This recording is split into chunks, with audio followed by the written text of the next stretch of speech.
சமீபமாகவே மிகப்பெரிய அளவில் வைரலாக பேசப்பட்டு வந்துட்டு இருக்கக்கூடிய ஒரு விஷயம் என்ன அப்படின்னா, மாதம்பட்டி ரங்கராஜ் அவர்களை பற்றி தான். ஜாய் கிருஷ்ணலாவை 2வது திருமணம் பண்ணியிருந்தாருன்னு சர்ச்சை கிளம்பியிருந்துச்சு. குழந்தை ஒன்றும் இப்போ அவங்களுக்கு பிறந்திருக்கு. ஜாய் இன்ன வரைக்கும் தன் குழந்தைக்கு நியாயம் கேட்டு போராடி வந்துட்டுருக்காங்க. பிரதமர் முதல் தமிழ் சினிமா பிரபலங்கள் வரைக்கும் எல்லோருக்குமே தெரிஞ்சவர் தான் மாதம்பட்டி. தமிழ்நாட்டின் பிரபல சமையல் கலைஞராக வலம் வரும் இவரின் சமையலுக்கு ஒரு தனி ரசிகர்கள் பட்டாளமே இருக்காங்க. சமையல் கலைஞர் மட்டும் இல்லாமல் மெஹந்தி சர்க்கஸ் என்ற படத்தின் மூலம் கதாநாயகராக நடிச்சிருக்கிறாங்க.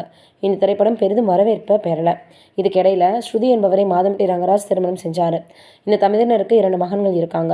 ஆனால் பிரபல ஆடை வடிவமைப்பாளர் ஜாய் கிருஷ்ணலாவை 2வது திருமணம் செய்த சர்ச்சையால் இவரின் பெயர் சமூக வலைதளங்களில் அண்மை காலமாக அதிகமாக அடிபடுது. இவருக்கும் எதிரான விமர்சனங்கள் சமூக வலைதளங்களில் வலுப்பெற்று வந்துட்டுருக்கு. சர்ச்சைகளுக்கு மத்தியில் குக் வித் கோமாளி சீசன் 6 நிகழ்ச்சியில் நடுவராக இவர் இறுதி வரை பங்கேற்று தனது பயணத்தை வெற்றிகரமாக முடிவு செஞ்சிருந்தார். அதற்கப்புறமாக ஜாய் கிருஷ்ணலாவுக்கு ஆண் குழந்தை பிறந்த நிலையில் DNA பரிசோதனைக்கு கூப்பிட்டாங்க. பரிசோதனைக்கு தான் தயார்னு சொன்னார், ஆனால் போகலை.